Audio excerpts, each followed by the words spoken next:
사랑합니다. 성도 여러분, 수요일입니다. 오늘도 이 사순절의 축복과 기쁨과 감격이 가득한 복된 날 되기를 소망합니다. 특별히 수요 치유 집회가 있는 날이죠. 우리 환자들이 잘 모이지를 못하는데 우리 성도님들이 봉사도 해주시고 함께 모여서 우리 환자들이 같이 모이는 수요 치유 집회 되면 좋겠어요. 우리 찬양팀 너무너무 수고하고 있는데 하나님께서 우리 찬양팀의 인원도 더 충원해 주시고 또 예배에 참석하는 사람들도 더 늘어나게 해 주셔서 우리 모두가 함께 예배를 드리며 기쁨이 가득하고 치유가 있고 변화가 있는 은혜의 날 되기를 소망합니다. 자, 말씀 보십시다. 예레미야 18장 18절부터 20절 말씀, 마태복음 20장 17절에서 28절 말씀, 이번 주간에는 두 군데 말씀을 읽어드리는데 먼저 말씀을 들으면서 은혜를 받기를 소망합니다. 예레미야 18장입니다. 그들이 말하기를 오라 우리가 꾀를 내어 예레미야를 치자. 제사장에게서 율법이, 지혜로운 자에게서 책략이, 선지자에게서 말씀이 끊어지지 아니할 것이니 오라 우리가 혀로 그를 치고 그의 어떤 말에도 주의하지 말자 하나이다. 여호와여 나를 돌아보사 나와 더불어 다투는 그들의 목소리를 들어보옵소서. 어찌 악으로 선을 갚으리이까마는 그들이 나의 생명을 해하려고 구덩이를 팠나이다. 내가 주의 분노를 그들에게서 돌이키려 하고 주의 앞에 서서 그들을 위하여 유익한 말을 한 것을 기억하옵소서. 마태복음 20장 17절 이후입니다. 예수께서 예루살렘으로 올라가려 하실 때에 12제자를 따로 데리시고 길에서 이르시되 보라 우리가 예루살렘으로 올라가노니 인자가 대제사장들과 서기관들에게 넘겨지매 그들이 죽이기로 결의하고 이방인들에게 넘겨주어 그를 조롱하며 채찍질하며 십자가에 못 박게 할 것이나 제3일에 살아나리라. 그때 세베대의 아들의 어머니가 그 아들들을 데리고 예수께 와서 절하며 무엇을 구하니 예수께서 이르시되 무엇을 원하느냐 이르되 나의 이 두 아들을 주의 나라에서 하나는 주의 우편에 하나는 주의 좌편에 앉게 명하소서. 예수께서 대답하여 이르시되 너희는 너희가 구하는 것을 알지 못하는도다. 내가 마시려는 잔을 너희가 마실 수 있느냐. 그들이 말하되 할 수 있나이다. 이르시되 너희가 과연 내 잔을 마시려니와 내 좌우편에 앉는 것은 내가 주는 것이 아니라 내 아버지께서 누구를 위하여 예비하셨던지 그들이 얻을 것이니라. 열 제자가 듣고 그 두 형제에 대하여 분이 여기거늘 예수께서 제자들을 불러다가 이르시되 이방인의 집권자들이 그들을 임의로 주관하고 그 고관들이 그들에게 권세를 부리는 줄을 너희가 알거니와 너희 중에는 그렇지 않아야 하나니 너희 중에 누구든지 크고자 하는 자는 너희를 섬기는 자가 되고 너희 중에 누구든지 어뜸이 되고자 하는 자는 너희의 종이 되어야 하리라. 인자가 온 것은 섬김을 받으려 함이 아니라 도리어 섬기려 하고 자기 목숨을 많은 사람의 대속물로 주려 함이니라. 아멘. 오늘 말씀에서 보면 먼저 예레미야 선지자가 하나님 앞에 자신이 처한 상황과 그 처한 상황 속에서도 하나님 앞에 간절히 기도하는 내용이 나와 있습니다. 그리고 마태복음에서는 우리가 아는 대로 이 세베대의 두 아들이 어머니까지 대동해서 자신들이 높아지기를 원하고 있는 모습을 발견하고 예수님은 그 상황 속에서 십자가를 이야기하시는데 그들은 예수님의 말씀을 깨닫지 못하고 이 자신들의 이익만을 이야기하는 이런 모습을 봅니다. 여기에서 이제 오늘 우리가 이 사순절을 지나며 하나님이 우리들에게 원하시는 삶이 무엇일까 한번 생각을 해보면 깊은 은혜가 있을 거예요. 우리가 이렇게 보면 유명한 셰익스피어의 어떤 소설이나 내용이나 또 지금까지도 세계 곳곳에서 이렇게 상영되어지고 공연되어지는 연극이나 이런 것들을 보면 공통적으로 등장하는 주제가 있는 것 같아요. 그것이 뭔가 하면 사람들이 자신의 부족함을 인정하고 자신의 변화를 모색한다는 내용보다는 다른 사람을 바꾸려고 하고 다른 사람 탓을 하고 나의 불행이, 내가 높아지지 못한 것이, 내가 권력을 쥐지 못한 것이 다른 사람 때문인 것처럼 생각하면서 복수의 칼날을 갈고 탐욕의 칼날을 갈면서 결국은 자기도 망하는 길로 가더라. 그럼에도 불구하고 사람들은 깨닫지 못하고 또 세상을 바꿔놓으려고 하고 하나님조차도 바꾸려고 한다. 이런 파괴적 길을 택하고 걸어가기를 좋아한다는 그런 주제들이 많아요. 그래서 이 교만과 오만, 인간이 가장 높아지려고 하는 이것이 오래된 역사적인 어떤 유명한 책들의 주제가 되어 있고요. 그것이 현실적으로 보면 오늘 우리 시대의 삶의 가치관이기도 하고, 근데 그걸 뒤집어 놓고 보면 그런 욕망이 결국 우리 사람들의 삶을 비겁으로 이끌어 간다는 것을 볼 수가 있습니다. 내가 변하고 내가 새로워지고 내가 이 사순절을 지나며 새 사람이 되어지면 하나님의 축복을 입고 하나님의 은혜 속에서 풍성한 삶을 살아갈 수 있거든요. 그런데 자꾸만 사람들은 나는 안 변하려고 하고 다른 사람을 바꾸려고 하다가 결국은 아주 비극적 종말을 맞는 거예요. 다른 사람이 안 바뀌니까 공격하게 되고, 심지어는 연극 같은 데서, 소설 같은 데서는 그 안 변하는 사람을 죽이기까지 하는 살인의 지경까지 가는 그 파국적 결과들을 이야기하고 있지 않습니까? 이게 참 보면요, 나는 변하지 않으면서 다른 사람만 바꾸려고 하는 그런 가치관 속에 있는 세상과 사람들의 그 종말이 어떠하냐? 결국 파국이라는 겁니다. 행복이 없어요. 기쁨이 없어요. 뭔가 얻은 것 같은데 얻고 나서 보니까 허무한 거예요. 그래서 오히려 그 얻고 난 이후에 인생이 쫄딱 망하는 것도 볼 수가 있습니다.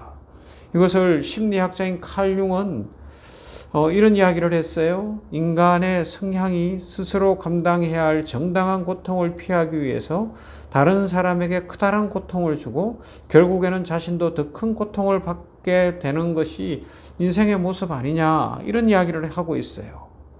한번 생각해 볼 만한 이야기예요.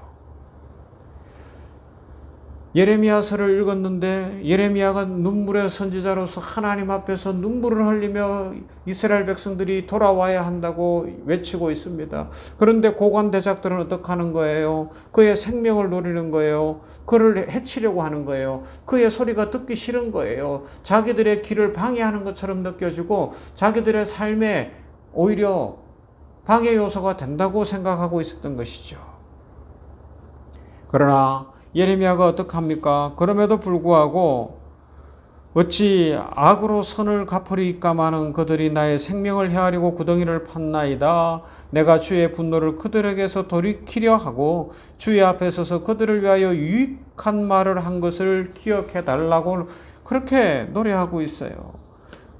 그리고 복음서에서도 보면 세베대의 두 아들 야고보와 요한이 엄마까지 동원해서, 어머니까지 동원해서 높아지기를 원하고 있습니다. 주님은 그 앞에서 십자가의 길을 이야기하고 있는데, 그런데 또 다른 제자들은 어떻게 해요? 그들을 질투하고 있다고 이야기합니다. 왜요?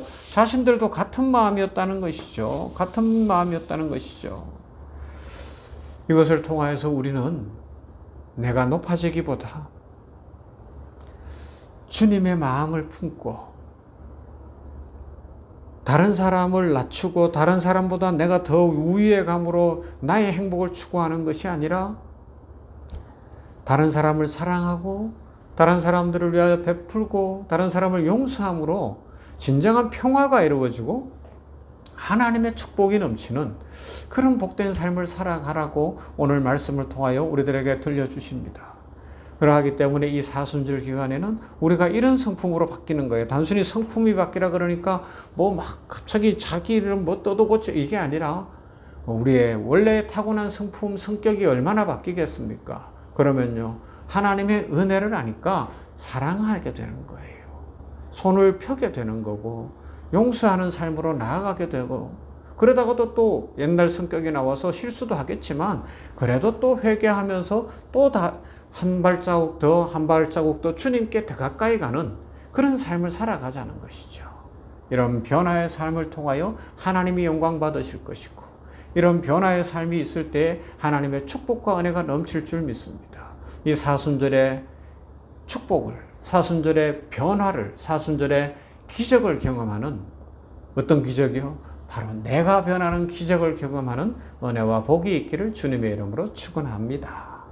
사랑과 은혜가 풍성하신 하나님이여 감사합니다. 오늘 사순절 둘째 주간 수요일입니다. 하나님 새날을 주셨으니 감사합니다. 우리들도 오늘 말씀을 기억하면서 다른 사람을 바꾸고 다른 사람이 없어야 내가 높아지고 내가 다 한다는 것이 아니라 아버지 하나님이여 다른 사람을 높여주고 다른 사람들을 축복하는 가운데 하나님의 축복이 임하여 우리의 인생이 풀리고 우리가 하나님의 높아지시는 은혜로 새로워지고 축복을 누리도록 은혜 더하여 주시옵소서. 하나님 아버지, 수요일입니다. 우리 병원교회를 세우신 하나님의 이유와 목적이 이루어지기를 원합니다. 뜻이 하늘에서 이룬 것 같이 땅에서도 이루어지도록 우리 병원교회를 축복하여 주시고 우리 수요 치유예배 찬양팀을 축복하시고 아버지 하나님이여 찬양팀의 인원이 잘 충원되게 하여 주시고 또 이 환자 돌봄이 한 중요한 축인데 환자들이 간호감명 통합병동 시스템 이후에 참 예배 오기가 힘든데 우리 성도들과 직원들의 헌신과 또 수고 속에서 예배에 참여하며 함께 하나님을 영화롭게 하고 주의 축복 누릴 수 있도록 복을 내려 주시옵소서. 오늘도 이 사순절을 지내며 우리가 변하는 기적을 경험하는 복되고 아름다운 성도들 다 되도록 축복하여 주시옵소서. 예수님 이름으로 기도하옵나이다. 아멘. 찬송합니다. 찬송가 214장 나 주의 도움 받고자.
주